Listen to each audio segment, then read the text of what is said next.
Beat the egg whites until stiff. Gently add the egg white to the mixture.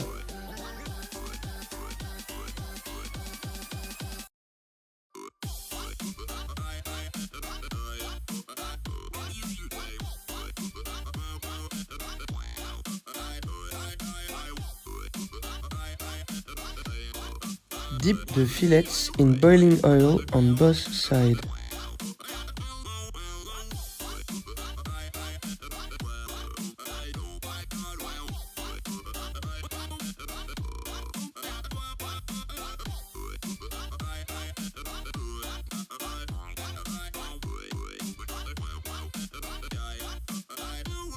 And here is your fish, just add the chips.